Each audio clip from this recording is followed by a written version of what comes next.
우리 벌써 12월 아니죠. 1월 한 달이 다 지나갔습니다. 그래서 1년 12개월 중에 벌써 12분의 1이 지났어요. 그렇죠? 참 어떻게 보면 시간이 정말 빨리 가는 것 같습니다. 어느새 새해가 이제 새해라고 이렇게 이제 드디어 2020년이구나라고 생각했던 적이 지난주 같은데, 어제 같은데 벌써 12분의 1이라는 시간이 지났습니다. 참 우리가 세월을 아끼고 우리가 하나님의 뜻대로 어떻게 살아가야 할지를 잘 고민하면서 살아가야 할 것 같습니다. 언제 그날이 도적같이 이를지 모르기 때문에 그런 마음으로 살아가는 저와 여러분이 되기를 소망합니다. 지난주 복음 세미나, 지지난주죠. 그것도 벌써 지지난주가 됐습니다. 지지난주 복음 세미나를 하면서 5일 동안 저희가 했잖아요. 근데 그 중에 제 마음을 가장 울렸던 메시지가 있습니다. 바로 둘째 날 예수 그리스도에 대하여 이야기하면서 말씀해 주셨던 것인데, 어떤 이야기였냐면, 우리가 무언가에 대해서 값을 지불하고 어떤 물건을 살 때 그것에 대해서 내가 이 돈을 낼 만한 가치가 있다라고 생각하기 때문에, 혹은 내가 내는 것보다 저거를 가지고 오는 것이 더 귀하다라고 생각하기 때문에 우리는 그만큼의 돈을 내고 그 물건을 가지고 온다는 것입니다.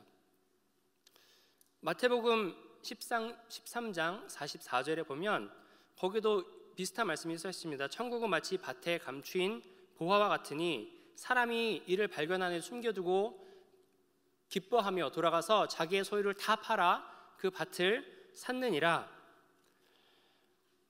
그 밭에 숨겨져 있는 보화가 나의 모든 소유를 내어주는 것보다 더 값지다고 생각하기 때문에 그것을 내가 가진 것들을 다 팔아서 사는 것이에요. 우리가 여기서 얘기하는 천국이 하나님의 나라를 안다는 것은, 우리가 하나님의 나라를 살아간다는 것은 너무나도 귀하기 때문에 내 모든 것을 다 내줘도 아깝지 않다는 것입니다. 이와 같이 하나님도 우리를 사랑하심이 어느 정도였냐면 예수 그리스도를 내줌으로, 자신의 아들을 내어줄 정도로 우리를 사랑하셨다. 이 메시지가 그날 저의 마음을 정말로 감동하게 하였고, 막 마음 가운데 정말 진짜 예수님이 나를 그처럼 사랑하시구나라는 울림이 있었습니다. 그러면서 우리가 오늘 읽은 말씀이 있죠. 오늘 읽은 말씀 중에 종의 영을 받지 아니하고 양자의 영을 받았다라는 그 부분이 함께 제 마음 가운데 떠올랐습니다. 여러분, 양자란 어떤 사람입니까? 양자란 입양된 사람을 말합니다. 원래 친부모가 있고, 친부모가 어떤 사정으로, 여러 가지 사정이 있겠죠. 여러 가지 사정으로 인해서 양육권을 포기하고 다른 사람에게 넘어가서 다른 사람이 키워주게 되는 것입니다. 그래서 현재 우리가 알고 있는, 우리가 지내고 있는 사회에서 양자라고 하면 아주 긍정적인 반응을 얻지는 못할 때도 있습니다. 그러면 뭔가 왜 그렇게 됐을까라고 의문을 품기도 하고, 뭔가 좋은 느낌으로 다가오지만 않습니다. 우리 거두어 주신 그 양 부모님들이야말로 정말 너무나 좋은 분들이겠지만, 그 전에 이 친아버지께서 어쩔 수 없는 상황으로 아이를 포기하게 됐다는 그 사실이 그 아이에게는, 그 사람에게는 상처가 되기도 합니다.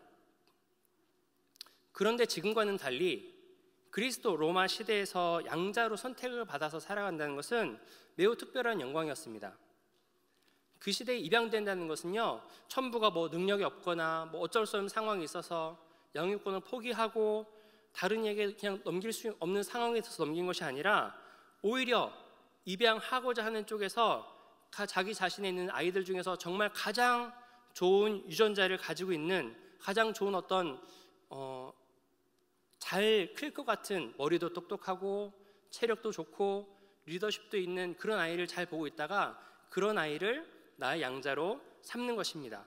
그래서 이 아이가 나의 후사가 되는 거예요. 보통 자신의 뒤를 잇는 사람을, 자신의 뒤를 이을 사람을 뽑는 것이기 때문에 입양당하는 아이 입장에서는 굉장한 영광이었습니다. 로또 맞는 그런 기분이었을 거예요. 나의 신분이 갑자기 올라가게 되는 거니까요. 마치 오디션 프로그램에서 1등을 하게 되는 것이죠. 그런 영광을 누리게 되는 것입니다. 그래서 뽑힌 사람은 어떤 마음이 들까요? 다른 많은 주변에 후보자들이 있었을 거예요. 그런 자기 또래 후보자들을 제치고 뽑혔으니까 정말 의기양양했을 것입니다. 내가 이 정도로 우월한 유전자를 가지고 있는 사람이야. 내가 이렇게 똑똑하고 내가 이렇게 신체 건강하고 난 윗사람들이 보기에 정말 리더십 있는 사람이야. 요즘 말로 원픽입니다. 원픽. 내가 날 뽑아준 양아버지의 원픽이 되었어. 이렇게 이야기하는 것입니다. 당시 로마 사회는 심지어 왕도 이렇게 양자를 택하여서 자신의 후사를, 차기 왕을 세우기도 했습니다. 우리가 아는 많은 그런 왕들 중에서요, 특히 그 시저의 뒤를 이어서 로마의 초대 황제가 되었던 아우구스투스도 이렇게 양자로 뽑힌 경우였습니다. 그 후에도 많은 왕들이 양자로 뽑힘을 받아서 왕이 되었습니다. 그런데 또 재미있는 것은 이 로마 보통 평소 때 양자를 뽑을 때는 자신의 주변에 있는 귀족들, 친척들 중에 뽑는 것이 너무나도 당연한 일이었는데, 이 아우구스투스가 뽑힐 때는 그 귀족의 신분을 가지고 있긴 하지만 그래도 아직은 거의 평민에 가까운 그런 사람을 뽑아서 왕을 세웠다고 해요. 그러니까는 굉장히 그 당시에는 센세이셔널한 이슈였다고 합니다. 당시 시저가 혹은 그 다른 왕들이 자신의 아들이, 그러니까 나의 친자가 없어서 다른 아이들을 양자로 뽑았을까요? 아닙니다. 그렇지 않습니다. 친아들이 분명히 있었어요. 내가 사랑하는 나의 친아들이 있었음에도 내 아들보다 더 뛰어난 종자가 보일 때, 더 뛰어난 아이들이 보일 때 그 아이를 양자로 삼은 것입니다. 그래서 당시의 사람들의 머릿속에는 아무리 친아들이라고 하더라도 내가 확실히 왕이 될 것이다 라는 그런 확신을 가지고 살아가지 못했습니다. 이 자리는 내 자리야, 저 왕의 자리는 내 자리야 라고 확신을 가지지 못했습니다. 더 나은 아이가 있다면, 내 주변에, 내가 분명히 나의 왕의 아들이지만 내 주변에 뭔가 나보다 더 나은 아이가 있다면, 제가 나의 적수가 될 수 있겠구나, 나의 자리를 대신 물려받는 아버지의 그런 적자가 될 수도 있겠구나 라고 생각했습니다. 그렇기 때문에 그 왕족 사회에서도 사실 모든 것이 다 경쟁이었습니다.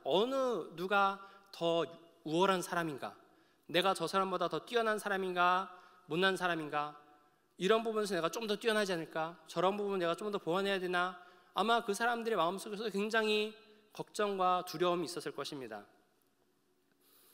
이러한 이해를 가지고 이러한 사회 구조 속에서 살아가던 사람들에게 들려졌던 이야기가 바로 오늘의 본문의 말씀, 그 본문 중에서도 15절의 말씀, 너희가 종의 영을 받지 아니하고 양자의 영을 받았으므로 아빠 아버지라고 부르느니라.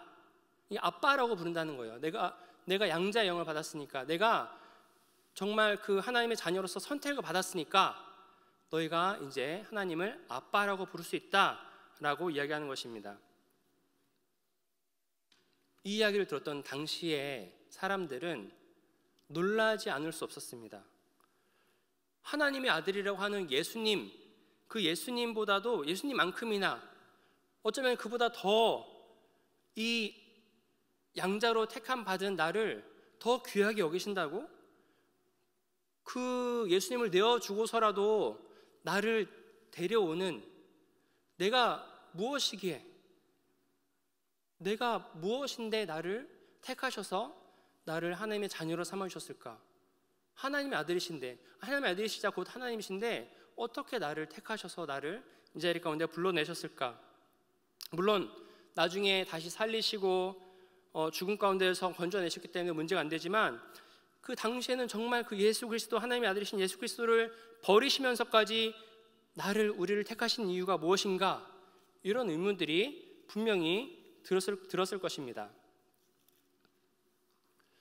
한번 우리 생각해 보기를 원합니다. 하나님께서 과연 정말로 양자가 필요하셨을까요? 원래 그 당시에는 양자를 뽑을 때 나의 친자보다 양자가 더 우월한 사람이기 때문에 뽑았는데, 우리가 과연 예수님보다 더 나은 사람입니까? 우리에게 뭔가 예수님이 가지지 못한 무언가를 커버할 수 있는 무언가가 하나라도 있던가요? 아니죠. 우리는 그보다도 훨씬 더 못난 존재들인 거예요. 우리는 항상 죄짓고 항상 하나님과 멀어지려고 하는 그런 사람들인데, 그런데 하나님께서는 우리를 양자 삼으셨다라고 이야기하는 것입니다. 그래서 그 당시의 논리로는 도저히 이해할 수 없는 것이었어요. 어떻게? 왜 그 하나님이라는 분이, 하나님의 아들이라는 분이 왜 나를, 왜 우리를 이라고 생각했던 거죠. 오늘의 본문처럼 우리를 양자 삼았다는 이야기는 바울 서신 곳곳에 사실 나와 있습니다. 우리 로마서에만 나와 있는 것이 아니라 에베소서 1장에 나와 있습니다.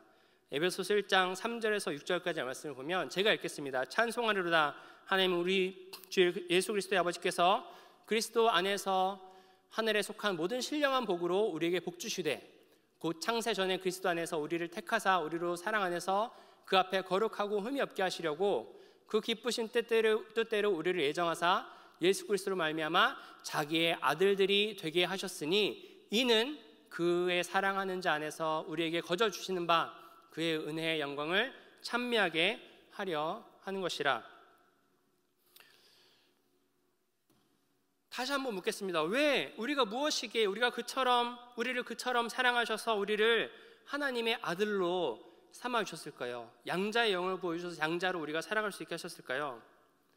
왜 우리에게 하늘의 신령한 복들을 다 주겠다고 하셨을까요? 우리가 방금 읽은 본문에서 보면 우리가 거룩하고 흠이 없기 때문에 우리를 자녀 삼으신 것이 아니라 우리를 거룩하고 흠이 없게 하시려고 우리를 택하셔서 우리를 자신의 아들들이 되게 하셨다라고 나와 있습니다. 우리에겐 아무 능력이 없고 우리에게는 거룩하지도 않고 우리에게는 정말 그런 하늘의 신령한 복을 누릴 요소가 단 하나도 없는데, 우리가 양자로 입양되었다고 하면 양자로 입양되어서 친자를 대신할 만한 능력이 아무것도 없는데, 하나님께서는 우리를 친히 예수 그리스도로 말미암아 주의 자녀가 될 수 있도록 해주신 것입니다.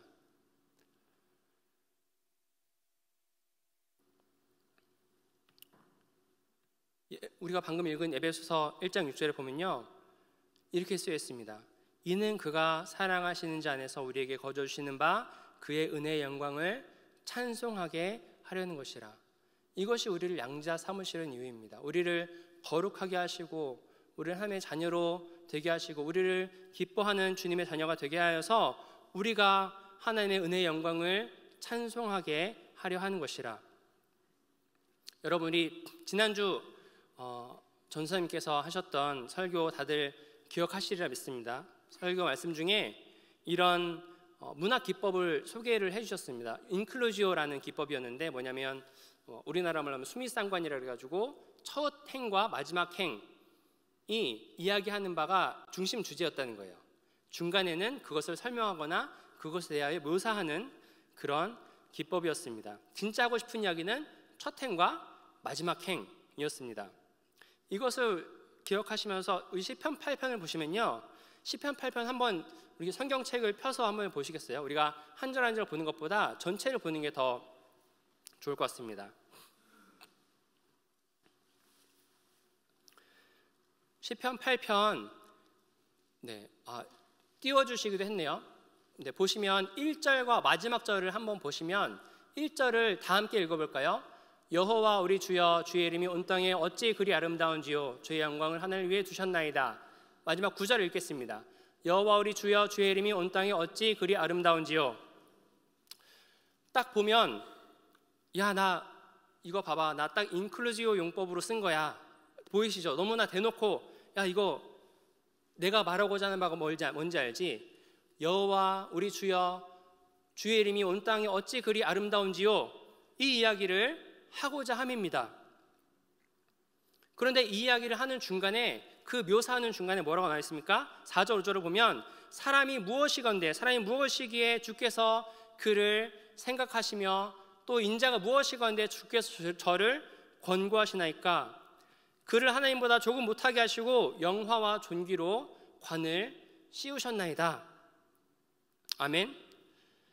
우리 4절 5절을 읽어보니까요, 시편의 기자도 똑같은 고민을 하고 있습니다. 사람이 무엇인데, 도대체 사람이 어떤 존재이길래 주님께서 우리를 생각하시고 우리를 정말 그 영화와 존귀로 관을 씌워주시고 그랬습니까? 우리가 하나님보다 조금 못한 존재로 만들어주시고 우리를 어떻게 그런 존재로 만들어주셨습니까? 이런 고민의 얘기를 하고 있는 거, 하나님 우리에게 나누어주고 있는 거예요. 그러면서 여호와 우리 주여, 주의 이름이 온 땅 가운데 어찌 그리 아름다운지요. 이 시편 기자도 이런 고백을 하면서, 하나님, 우리가 하나님보다는 조금 못하지만 우리가 하나님께서 우리를 이렇게 하나님의 형상으로 만들어주셨고 우리가 하나님의 사람으로 살아갈 수 있게 해주셨고, 그것이 얼마나 주님 이것이 얼마나 온 땅 가운데 아름다운지요 라고 이야기하고 있는 것입니다. 그런데 신약에 와서는요, 저기에 보면은 우리를 하나님보다 조금 못하게 만드셨다고 했는데, 심지어 신약에 와서는 예수 그리스도를 우리 가운데 보내주시면서 우리를 예수님과 동등한 자녀로 삼아주셨다라고 합니다. 그러시면서 그 이유가 무엇이냐? 우리가 하나님의 이름을 찬양하고 하나님을 영화롭게 하고 주의 이름이 온 땅 가운데 더 높아지기를 소망하면서 하나님께서 우리를 구원하시고 살리시고 우리를 거룩하게 하셨다는 것입니다.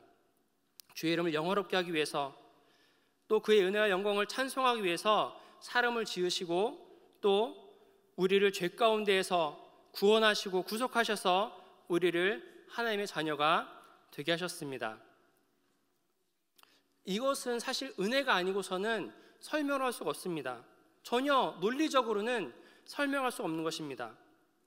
로마의 양자를 택하는 과정, 양자를 드리는 과정은 논리적으로 설명이 가능합니다. 아, 이 아이가 정말로 뛰어난 아이이기 때문에 나의 후사를 이을 것이야.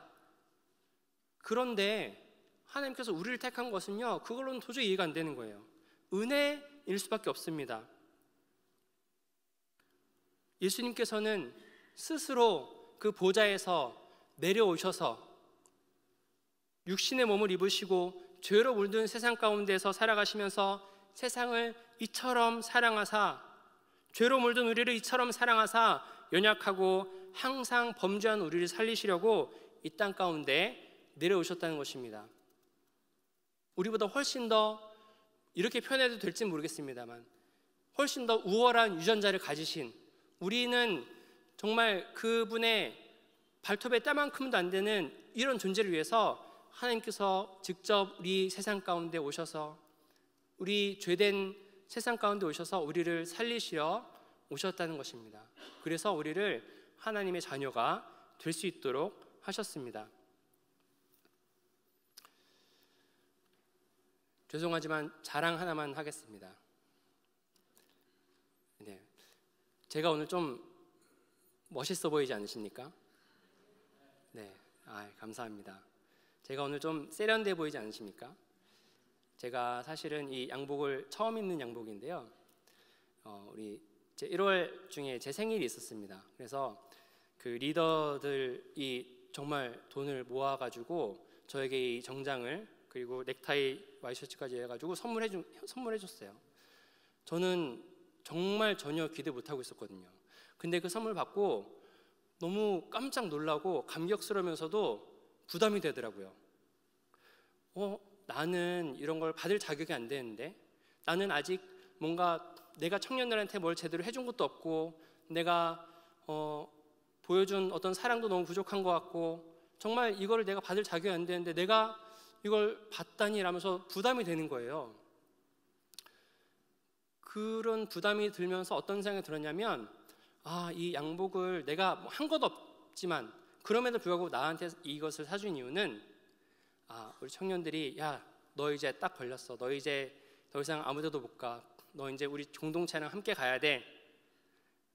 청년부가 뭐랄까, 이 온전한 하나님의 공동체를 이루어 나가는 그날까지, 야, 함께 가야 돼. 적어도 그 옷이 해져서 못 입을 때까지는 같이 해야 돼 라고 이야기하는 것 같았습니다.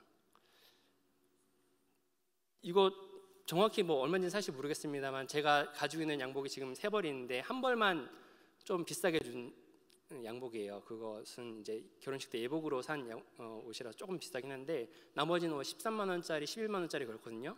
그 양복도 지금까지 안 헤어지고 너무나 계속 입고 있는데 이 양복은 언제 헤어질지 모르겠지만 그때까지 제가 열심히 일해야겠구나, 한 청년들과 함께 서로 사랑하면서 섬기면서 살아가겠구나 라는 그런 생각이 들었습니다. 또 이제 지혜로웠던 것은 청년들이 신발은 안 사주더라고요. 도망갈까 봐 신발은 안 사주고 딱 이렇게 위에까지만 사주셔가지고 너무나 감사하고 또 부담감도 느껴지면서 내가 더 열심히 해야겠다라는 그런 어떤 마음이 들었습니다. 여러분, 저는 이 선물 하나로도, 이 정장 선물 하나로도 정말 내가 더 부담을 느끼면서 내가 더 열심히 살아야겠구나, 열심히 섬겨야겠구나 라는 생각이 들었는데 하나님께서는 자신의 자녀가 될 수 있도록 본인의 자신의 아들이신 예수 그리스도를 대신 내어주심까지 다 하셨는데 우리가 어찌 그것에 감사하지 않을 수 있고, 우리가 어찌 그것에 대해서 감격하지 않을 수 있고, 또 우리가 그것에 대해서 조금이나마 부담감을 느끼지 않을 수 있겠습니까? 그랬는데 우리는 하나님 앞에 감사하기는커녕 우리가 조금만 아프면, 조금만 가시가 찔리면, 우리에게 조금만 고난이 오면 하나님 왜 나에게 이런 고난을 주십니까? 하나님 왜 나에게 이런 시련을 주십니까? 하나님 계신 건 맞습니까? 라고 그렇게 불평하고 불만하고 할 때가 많이 있다는 것입니다. 내 상황이 도대체 왜 이렇습니까? 라고 불평을 했습니다. 정말 하나님께서는 그런데 우리에게도 너무나도 큰 선물을 주셨습니다. 하나님의 자녀가 될 수 있는 큰 선물을 주셨습니다. 우리를 예수 그리스도, 저는 청년들이 준 옷을 옷 입었지만 우리 성도 여러분들께는 예수님이 예수 그리스도로 옷 입히셨습니다. 그리고 예수님의 자녀가 되고 하나님의 자녀가 될 수 있는 권세를 주셨습니다.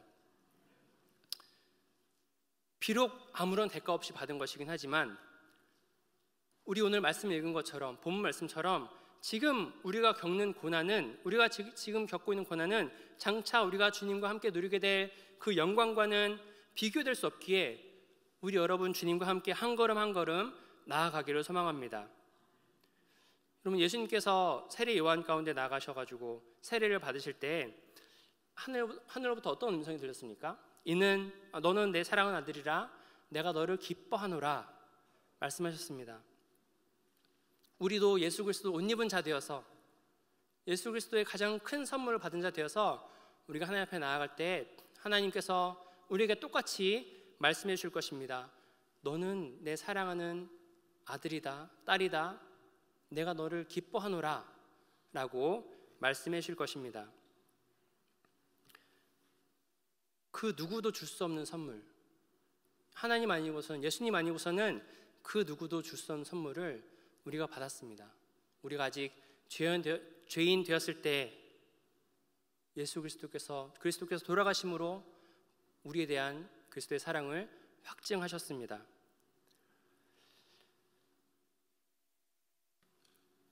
그 크신 은혜를 기억하면서 살아가는 저와 여러분 되시기를 소망합니다.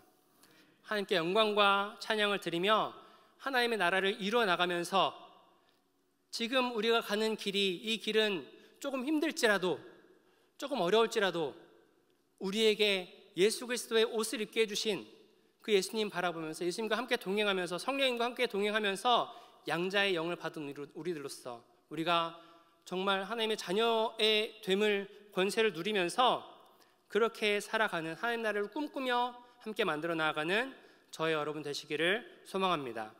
함께 기도하시겠습니다.